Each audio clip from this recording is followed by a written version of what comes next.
اہل بیت علیہ السلام خصوصاً امام حسین علیہ السلام کے قیام کربلا پر جو اس نے اعتراض کیا ہے اور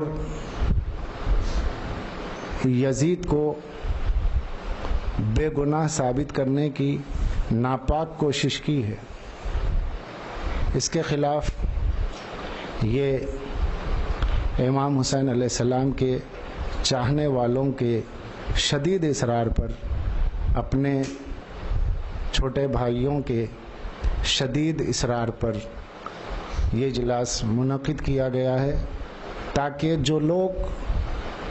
جو مسلمان اس ناصبی خارجی یزیدی فکر کے حامل حیوان صفت شیطانی کردار ادا کرنے والے المعصوم برادر عمران کے بیانات کا جواب صرف اس لیے مانگا ہے تاکہ اس کے بیانات سے جو غلط فہمیاں لوگوں کے درمیان میں ہیں اسے دور کیا جائے۔ یہ کسی خاص فرقے کو نشانہ بنانے کے لیے نہیں ہے۔ جہاں شیعہ سنی اختلاف ہے وہ صدیوں سے برقرار ہے، اور جس حد تک اختلاف ہے وہ قیامت تک برقرار رہے گا، لیکن عظمت اہل بیت پر شیعہ سنی کوئی اختلاف نہیں۔ اہل سنت کے سیاہ ستہ میں اہل بیت کے فضائل موجود ہیں، اور ہمارے ہاں جو مجلسیں پڑھی جاتی ہیں، کتابیں لکھی جاتی ہیں، تو ظاہر ہے کہ اہل سنت کی کتابوں سے اہل بیت کے فضائل کا حوالہ دیا جاتا ہے۔ تو ایسا نہیں ہے کہ یہ اجلاس یا یہ تقریر یا آج کا بیان یہ خاص طور پر اہل سنت کے خلاف ہو، نہیں، بلکہ ان سنی نما یزیدیوں کے خلاف ہے جو اپنے کو اہل سنت کہتے ہیں اور یزیدیت کا پرچار کرتے ہیں، صرف ان کے لیے۔ اور اس درمیان میں جو حقائق ہیں وہ آپ کے سامنے آئیں گے، پوری کوشش کی جائے گی، اور پوری کوشش کی بھی ہے اور کریں گے بھی کہ کسی کی دل آزاری نہ ہو، بس جو باتیں کتابوں میں جہاں تک لکھی ہے وہاں تک بیان کر دی جائیں گی۔ اور پھر جہاں تک یزید کے معاملے میں حقائق سامنے آئیں، اور اگر اس میں بھی کسی کی دل آزاری ہوتی ہے تو پھر میں نہ تو فرعون کو برا کہہ سکتا ہوں، نہ نمرود کو برا کہہ سکتا ہوں، نہ شیطان کو شیطان کہہ سکتا ہوں۔ اس کے آگے پھر کہنے کو باقی کچھ نہیں رہتا۔ آغاز میں عمران نے یہ کہا کہ اہل حدیث اور مقلدین، یعنی مقلدین اور غیر مقلدین سب ایک ہیں، اور جو شیعہ ہیں وہ سب سے الگ ہیں۔ مثال بھی دی، بڑی عجیب مثال، کہ جیسے ایک گھر میں 4 کمرے ہوتے ہیں، تو یہ 4-5 کمروں والا ایک گھر ہے، اس میں آپس میں چاہے جتنا لڑے باہر والے کو دخل دینے کا حق نہیں رہتا۔ یہ 4 کمرے گویا حنفی، شافعی، مالکی، حنبلی ہے، اور وہ 4 کمروں کا گھر ہے جس میں ہم بھی رہتے ہیں، لہٰذا ہم میں اختلاف نہیں ہے، اور ہمارا اختلاف جو ہے باہر والوں سے ہے۔ اور شیعوں کے طرف ایک تعریض، ایک تان کیا ہے کہ ہم اور مقلد ایک ہیں، یہ الگ۔ یہ ایک عجیب و غریب پالیسی ہے۔ خیر، اگر امت کے درمیان میں کسی وجہ سے امت کے 2 طبقوں میں کہیں بھی ہو اگر اتحاد ہوتا ہے تو اچھی بات ہے، لیکن اتحاد کا یہ نعرہ اگر صرف ایک فرقے کے خلاف متحد ہونے کے لیے ہے تو بڑی معیوب بات ہے۔ اہل حدیث کے اور اہل تقلید، اہل سنت کے درمیان میں 2 جماعتیں، اہل حدیث سلفی جو ائمہ 4 یعنی ابو حنیفہ، حضرت مالک، شافعی اور احمد ابن حنبل، ان کی تقلید نہیں کرتے، انہیں اہل حدیث کہا جاتا ہے، وہی آج سلفی ہے۔ اور جو 4 امام کو مانتے ہیں انہیں مقلدین کہا جاتا ہے۔ اور یہاں یہی بات کہی گئی کہ چونکہ یہ دونوں ایک ہیں، اور چونکہ مقلد اور غیر مقلد، اہل حدیث اور تقلیدی ایک ہیں، لہذا شیعہ ہم سے الگ ہیں، ہمارا ایک ہی گھر ہے۔ اب یہ بات کہاں تک درست ہے یہ دیکھا جائے۔ اہل حدیث کے جو پیشوا ہے سب سے بڑے عالم جنہیں اہل حدیث شیخ الاسلام ابن تیمیہ کہتے ہیں. ابن تیمیہ کی یہ لوگ تقلید کرتے ہیں، ابن تیمیہ کے فتاوے پہ عمل کرتے ہیں اور اپنے کو اہل حدیث کہتے ہیں. فتاوی ابن تیمیہ موجود ہے. یہ جو ابن تیمیہ ہے یہ 7ویں صدی ہجری کی شخصیت ہے. ابن تیمیہ کو جو مقلدین ہیں، جو 4 امام کے ماننے والے اہل سنت ہیں، وہ ابن تیمیہ کو سنی بھی نہیں مانتے. جیسے کہ دارالعلوم دیوبند سے ایک کتابچہ شائع ہوا. دارالعلوم دیوبند کے بہت بڑے عالم مولانا محمد ابو بکر غازی پوری ہے. انہوں نے اپنی کتاب کا نام رکھا ہے کیا ابن تیمیہ علماء اہل سنت میں سے ہیں. کتاب کا نام ہی یہ ہے کہ ابن تیمیہ کے سنی ہونے پہ سوالیہ نشان ہے، کوسچن مارک ہے. یہ اہل حدیث کے سب سے بڑے ہیں، جن کی اہل حدیث جن کو مانتے ہیں.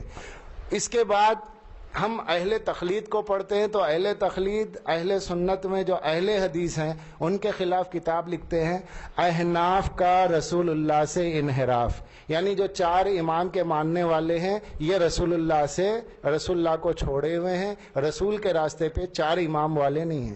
جو 4 امام کو نہیں مانتے ان کو 4 امام والے کہہ رہے ہیں یہ سنی ہے یا نہیں، اس پہ سوال ہے، اور ان کو ثابت کیا ہے وہ سنی نہیں ہے. اور جو 4 امام کے ماننے والے ہیں وہ ان کو سنی نہیں مانتے. اور جو 4 امام کو نہیں مانتے ہیں وہ حضرت ابو حنیفہ کی تقلید والوں کو کہہ رہے ہیں کہ یہ رسول اللہ کو نہیں مانتے، انہوں نے رسول کا راستہ چھوڑ دیا. اب جب یہ کتابیں سامنے مارکیٹ میں موجود ہے، آئی ہوئی ہیں، تو کتابیں کہہ رہی ہیں کہ دونوں ایک نہیں، ایک کہہ رہے ہم رسول کے طریقے پہ، ایک کہہ رہے ہم رسول کے طریقے پہ ہیں. تو یہ بہرحال آپ لوگوں کو اپنا فیصلہ کرنا چاہیے کون رسول کے طریقے پہ ہے کون نہیں ہے. 4 کمرے اگر ایک گھر کے ہوں تو گھر کہا جاتا ہے. جب رسول کے طریقے پہ کون ہے کون نہیں ہے آج تک یہی طے نہیں ہوا تو وہ ایک گھر کے 4 کمرے نہ ہوئے بلکہ چاروں کمرے ایک ایک گھر ہو گیا. دوسری بات، اچھا اس میں مثال بھی یہ دی گئی ہے، حدیث بھی سنائی. حدیث تو بڑی مشہور ہے کہ رسول اللہ نے فرمایا 73 فرقے ہوں گے، 72 جہنم میں اور 1 جنت میں. اب کمال یہ کر دیا ہے اور جسے ہمارے لیے بڑا فائدہ ہوا.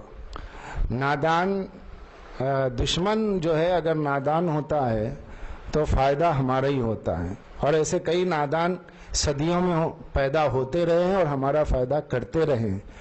کہا کہ بھئی یہ 72 فرقے 73 فرقے ہیں، 1 جنت میں 72 جہنم میں. اب اس میں کیا کہا؟ بولے ہم اور اہل حدیث ایک گھر کے ہیں، یہ 4 اور اہل حدیث ایک گھر کے ہیں، یعنی 72 ایک طرف ہے. بولے وہ جو باہر کے ہیں وہ شیعہ ہیں. تب رسول اللہ نے یہی تو بات کہی ہے نا کہ بھئی 1 جنت میں جائے گا.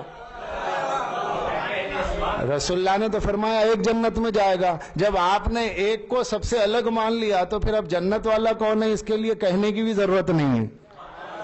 تو بہرحال یہ تو آغاز ہے. اس کے بعد میں کتاب دکھائی منظور نعمانی، لکھنؤ سے شائع ہوئی یہ کتاب، غالباً 90 کی دہائی میں 90 کی دہائی میں لکھی گئی ہے. انقلاب ایران، ایرانی انقلاب، امام خمینی اور شیعت کتاب کا نام ہے، منظور نعمانی. اسی کتاب کو دکھا کے اس میں سے حدیثیں جو کافی سے لی گئی ہیں سنا کے یہ بتانے کی کوشش کی ہے کہ شیعوں کا قرآن پہ ایمان نہیں ہے، شیعہ بدعقیدہ ہے اور شیعوں سے دور رہنا چاہیے. یہ کتاب ایرانی انقلاب کے خلاف لکھی گئی اور ایران کے انقلاب کو زد پہ لاتے ہوئے پوری قوم ملت شیعہ فرقے کو نشانہ بنایا گیا اور شیعوں کی کتاب کو نشانہ بنایا گیا.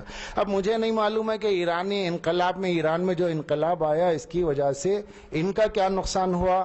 ان کو یہ بتانا چاہیے تھا ایران میں انقلاب آنے سے ہم مسلمانوں کا یہ نقصان ہوا، جبکہ دنیا نے یہ دیکھا کہ اگر انقلاب آیا ہے تو جہاں پر آپ نے اتنی برائیاں اس میں لکھی ہیں کہ بھئی یہ کافی کو مانتے ہیں اور یہ انقلاب والے ہیں، اس کے اندر یہ حدیثیں موجود ہیں کہ وہ قرآن پہ ایمان نہیں رکھتے اور غلط تشہیر کی ہے. تو آپ کو یہ بھی تو سوچنا چاہیے کہ بھئی ٹھیک ہے انقلاب وہاں پر آیا، لیکن یہ تو سوچئے سلمان رشدی کو عالم اسلام میں کس نے کافر کہا؟ بیت المقدس کی آزادی کا نعرہ کس نے بلند کیا؟ 2 باتیں. بیت المقدس جو خدا کا گھر ہے اس کی آزادی کا نعرہ کیا کسی نے بلند کیا ہے؟ ایرانی انقلاب کو ہٹا دیجئے، جتنے بھی مسلم ممالک ہیں، اسلامک کنٹریز جنہیں کہا جاتا ہے، کسی کو تو اللہ کے گھر کے لیے بولنا چاہیے تھا. کوئی نہیں بولا.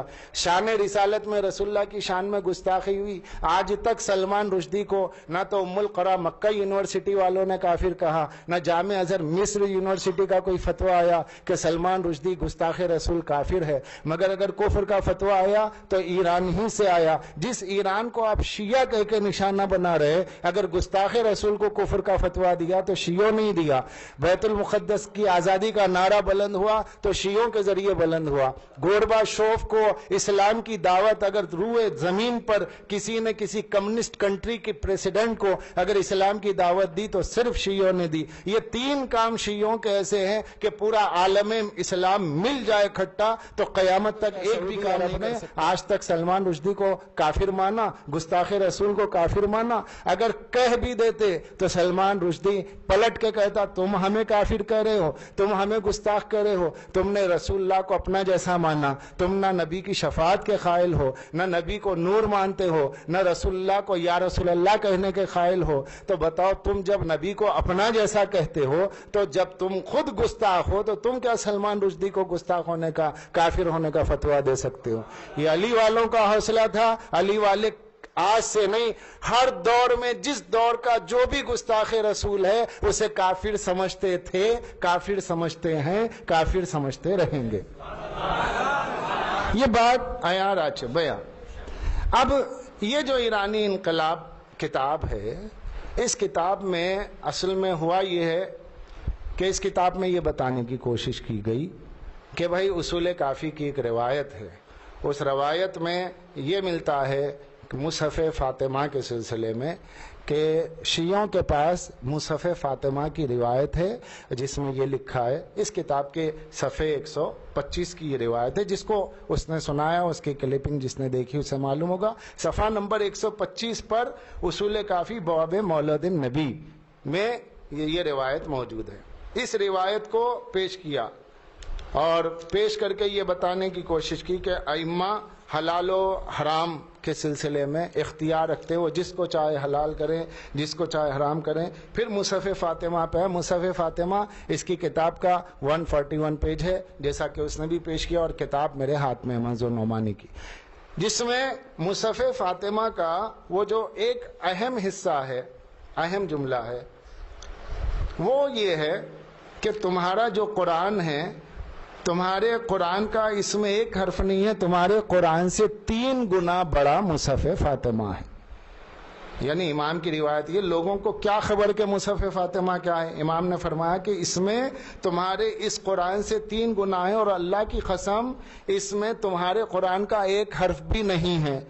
اب یہ روایت دینے کے بعد یہ کوشش کی گئی ہے کہ بھائی جب شیعوں کے